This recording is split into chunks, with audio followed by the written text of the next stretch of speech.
Bueno, qué tema, ¿no? No para, y sobre todo teniendo en cuenta el otro día cuando charlábamos sobre la situación de Rosario, que no solamente Rosario, ¿no? Lo que nos contaban desde allí, es Corrientes, es Entre Ríos, es buena parte de la Argentina también. Una pena, cuando sucede esto, no hay otra cosa que dolor para expresar. Luis quiere que cambiemos un poquito el ámbito, porque ya lo veo al psicólogo Pablo Melicchio para charlar con nosotros. Y me parece que podemos tener una charla muy interesante con él. Pablo, ¿cómo le va, señor? ¿Qué dice? Gracias por recibirnos aquí. Gabriel Andar y Luis Vidal los saludamos. Hola, ¿cómo estás, Gabriel? Hola, Luis. ¿Cómo va? Hola Pablo, ¿cómo andás? Bien, Bien, muy bien, con gracias. algunos interrogantes, y me gustaría empezar planteándote esta entrevista con los extremos, ¿no? Sabemos que hay un tema central hoy, que es la pandemia, la cuarentena, el encierro, y cómo ha influido los extremos de de la población. En los niños, por un lado, y en los adultos mayores, grupo de máximo riesgo, por el otro. Sí. Bueno, hablar de los niños y de las niñas es hablar también de las mamás y los papás. Yo creo que la niñez está en íntima conexión con cómo se está transitando en cada casa la pandemia. Para poner así también extremos, no es lo mismo pensar una familia que tiene cierta estabilidad económica, cierta estabilidad emocional, que va hablando con sus hijos y con sus hijas la situación y le va poniendo palabras, que familias en las que hay déficit económico, déficit emocional, un dilema entre los padres y no se pone palabras y los chiquitos y las chiquitas ven que en la casa hay un mal humor o hay tristeza. Entonces creo que es esto que hay que ver, ¿no? Yo en general creo que las niñas y los niños tienen muy buena capacidad de adaptación. Sí, seguramente les afectó porque no hay quien no haya escapado de alguna complicación psicofísica espiritual de esto, pero creo que podemos ir tejiendo algunas ideas en torno a esto. En las casas en las que los papás y las mamás han puesto palabras y más o menos las fueron llevando, esas niñas y esos niños no creo que tengan demasiadas consecuencias. En otras casas seguramente vamos a tener algunos problemas serios a futuro. Por el otro lado, los adultos, ¿no? Preguntabas. Sí, los adultos mayores, sí. Sí, igual no quiero saltear adolescencia, después si podemos, ¿no? Que también es una población con No, algunas dale con particularidades. adolescencia. Sí, digo, Pablo, vamos me ahora con parece. adolescencia y después pasamos a mayores. Dale, vamos pasando por etapas si tienen ganas. Perfecto.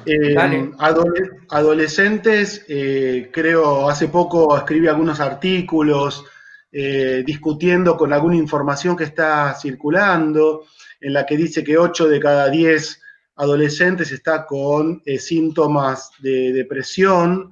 Entonces yo quería diferenciar esto, es decir, síntomas tenemos todos y todas, no necesariamente de depresión. Primer punto, ¿no? Para aclararle a la población, a la audiencia, no hay que preocuparse por los síntomas psicofísicos porque es la forma que tenemos de manifestar que esto no nos gusta, que esta rutina no es la que elegimos y que cuando se nos opone algo a nuestro deseo, entramos en crisis.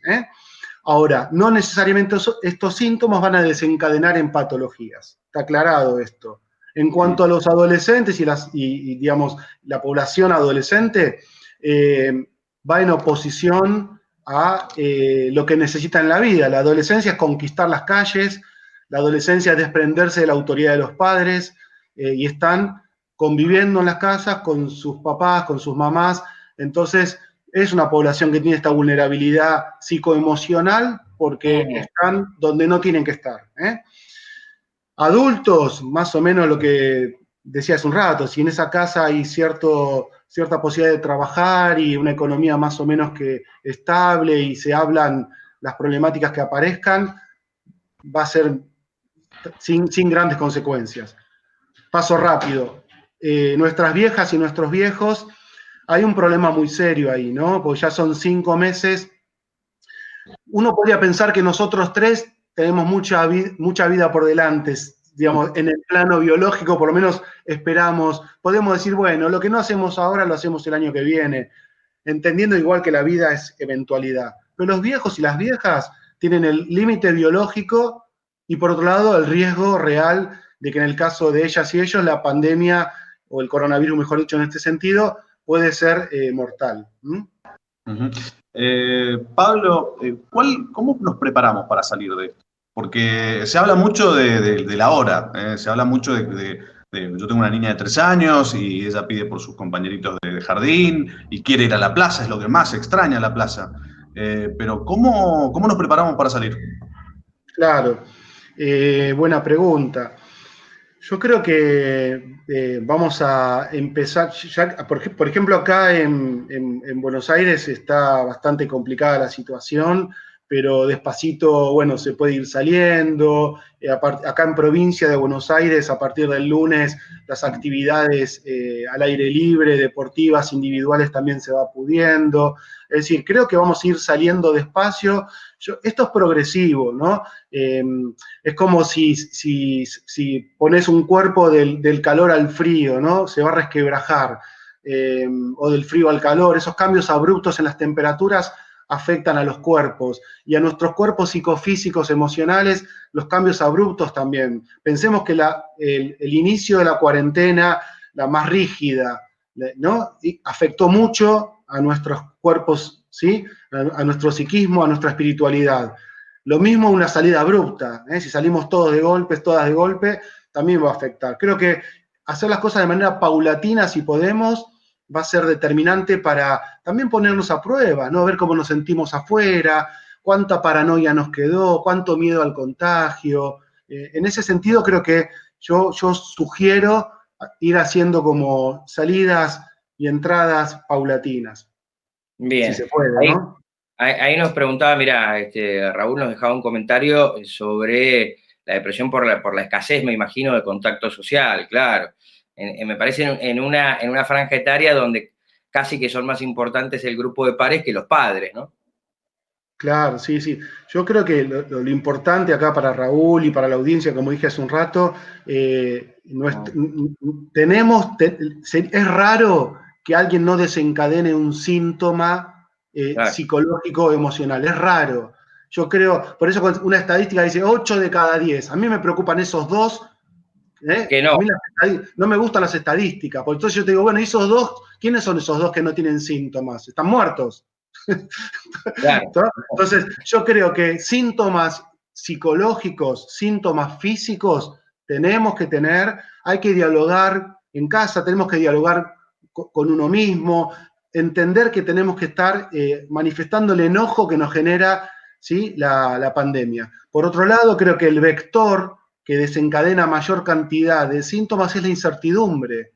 Entonces, a partir de la incertidumbre al mañana, la incertidumbre a cuándo va a pasar esto, cómo sigue mi vida, nuestra vida después de esto, esa incertidumbre va creando alrededor, por sobre todo, angustia y ansiedad, ¿sí? Entonces, la punta del iceberg, para que se entienda, es la incertidumbre. Debajo, ansiedad y angustia que van creciendo a veces en montajes.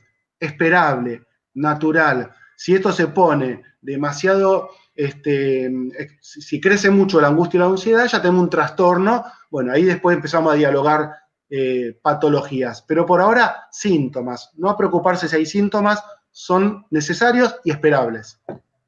Muy bien.